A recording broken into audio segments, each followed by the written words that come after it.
So, Adam, from the game itself,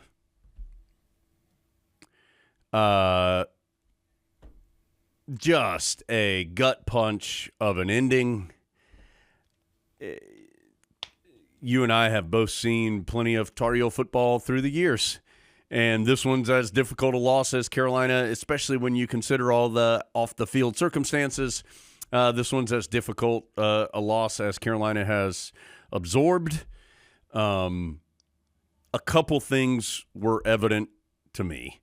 One, credit to Carolina for this is not a team, it certainly hasn't gone well the last month, but it's also not a team that has checked out. They were out there, not everything was perfect, but they were out there busting their backsides to try and win this game. And it looked like they were out of it a couple of times and kept coming back all the way to the point where they tie it with 44 seconds left on that Burnett field goal.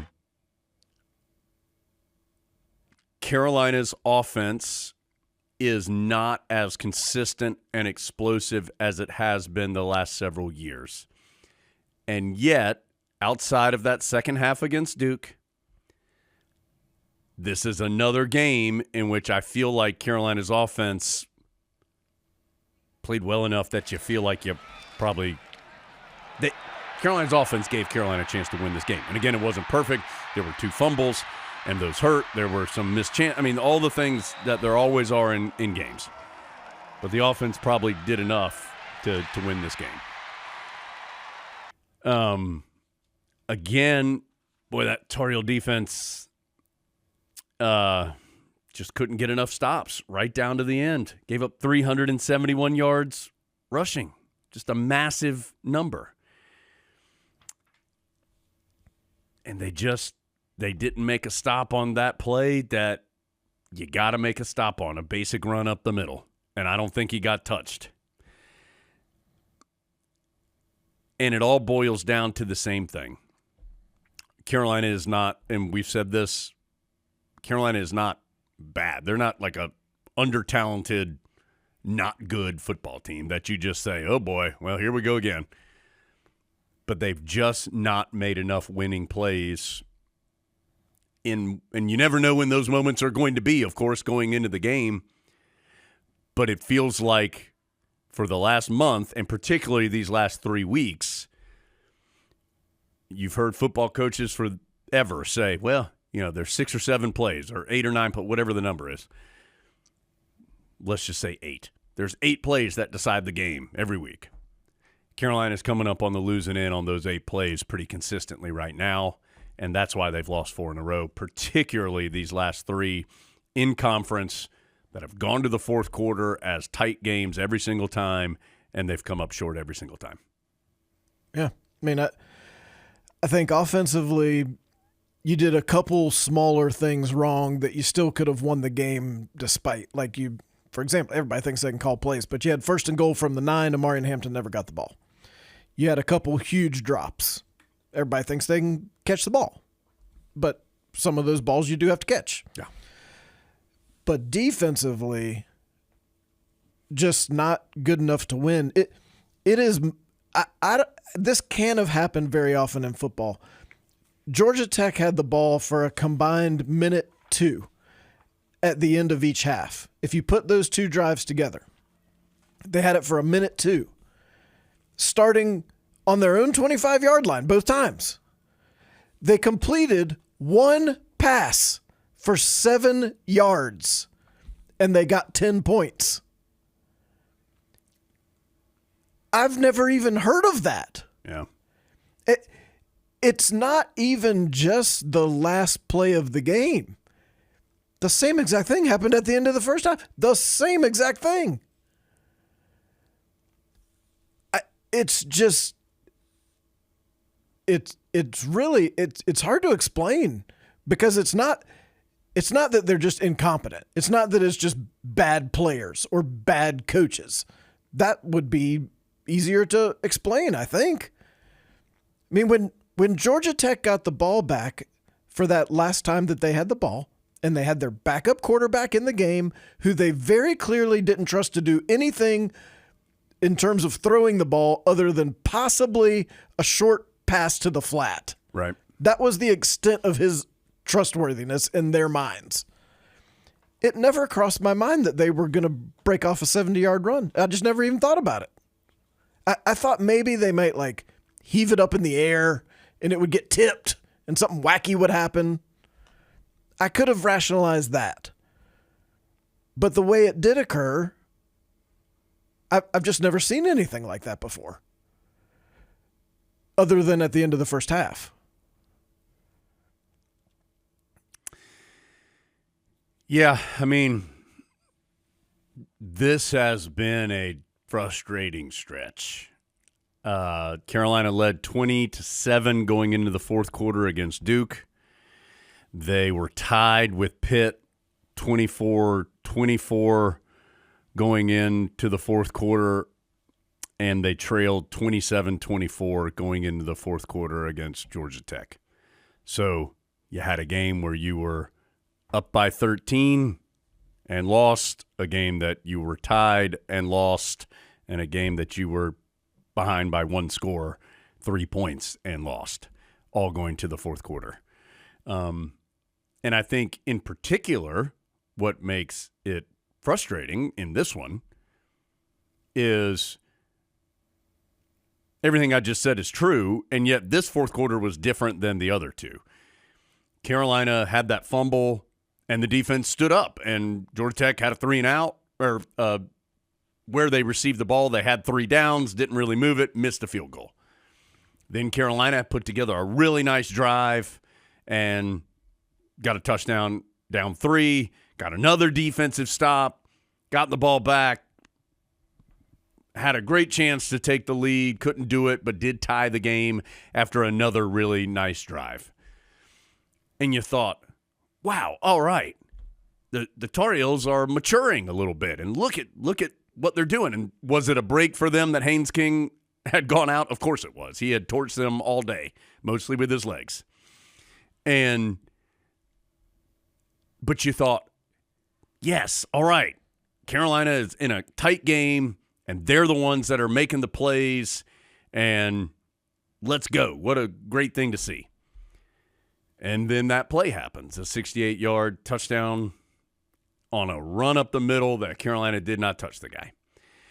And so now you have 2 weeks off. You've got all these things happening off the field, and I have no clue what to expect from Carolina and Charlottesville on the C-Dub in 2 weeks. No idea. And I think anything you could rationalize when you see it. If they come out and they look like the freaking Kansas City Chiefs, you could be like, yeah, this team came together. They've had all this adversity, and that bonded them closely, and they came out and they're smoking. They could go out there and look flat and get smoked, and you could go, you know what, I understand it. They're taking these body blows on and off the field, and it just at some point got to be too much. I understand that too. So I have no idea. Obviously, the Heels are out of the race at this point for the ACC, more than likely. I do think if you're looking for something positive out of this, and there was hard to find much just because of the day, I think Jacoby Criswell continues to improve. He is not perfect, but, man, I think he gave Carolina a chance to win this game. I thought he made some really good decisions down the stretch as far as running and passing, and he used his legs effectively right on down to a third down pass that hit his receiver in the hands in the end zone that would have given Carolina the lead in the final minute. And it's been fun to watch him continue to get better. The Tar Heels clearly have, as we've long known, a terrific player in Amarian Hampton, and he had over 100 yards yet again and played well. I think you're seeing Carolina get a little better, particularly on that offensive side. And you have to enjoy the effort and the fight. But it is a results business, and the results have not been there, and at some point it does wear you down. And so you hope that this team can keep coming and keep coming. But, Adam, I just have no idea. It's been a lot. I mean, it has been a lot of bad news football-wise and a bad news life-wise that this team's trying to manage right now. The fight, honestly, was incredible now having the full context that we have. Yeah. I mean, Georgia Tech was up 10 with the ball over halfway through the third quarter. That's a time you could. They were up 10 with the ball in the fourth quarter. Yes, that's what I meant. That's a time you could have laid down and said, okay, you know what? I mean, they're good and we're struggling, and let me tell you about everything that's been going on in our lives. And instead, somehow, they battle back. It would be so much easier to explain if they were just giving up. And you could look, we've all seen that happen. Not this year. I'm not talking about this year. That would be easier to explain, but instead it's these little tiny things that just accumulate. For example, like the drop of the third down pass that wasn't in the end zone. So basically that's just a drop, but it also cost Carolina a timeout because then they got confused about what they were going to do on fourth down, couldn't get the play in, couldn't get lined up right. It cost you a timeout. Do you think they would have liked to have had that timeout in what ended up being a one-score game? You probably could have found a way to use that.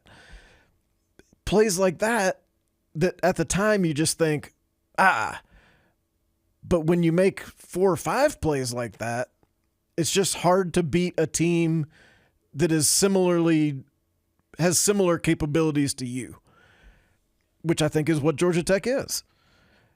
And so it is hard to know where the season might go.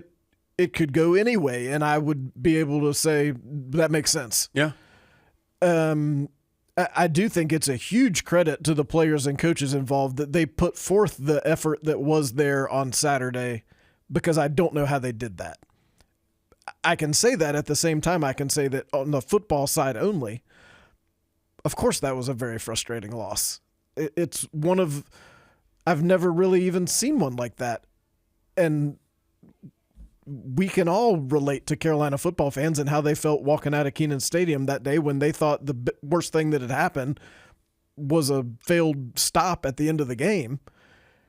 So how they were able to pull it together to put forth that effort is impressive to me, which makes me think there's something left for the rest of the season. But if there wasn't, I really think everyone could understand that, and thank goodness for the bye week. Just one or two quick things. Great punt return by Huzzy. He's a really good player there. Feels like he's kind of been caught in between on some decisions this year about does he want to field it? Does he want to let it go? When he gets some space, he's really dangerous back there. We've seen it a couple of times in his Carolina career. We had him on the pod last year, and he's a fun guy to talk to as well, and appreciates the opportunity of being here. And so glad to see him have some success. Obviously, a poignant moment where J.J. Jones got the touchdown in the back portion of the end zone wearing Tylee Craft's jersey. So that was a poignant moment as well. And so we'll see where the season goes. Carolina at Virginia. Really weird stretch here. Bye week at Virginia, at Florida State, bye week. So Carolina's not in Kenan again for more than a month. November 16th, and we'll see what has happened and where we are then, because that's a long time from now. We're still in the same place we were before, where all these games are winnable. Oh, yes, just absolutely. As all these games are losable. Yeah, that will not change. Nothing that happened Saturday doesn't affects that at all. No, not at all.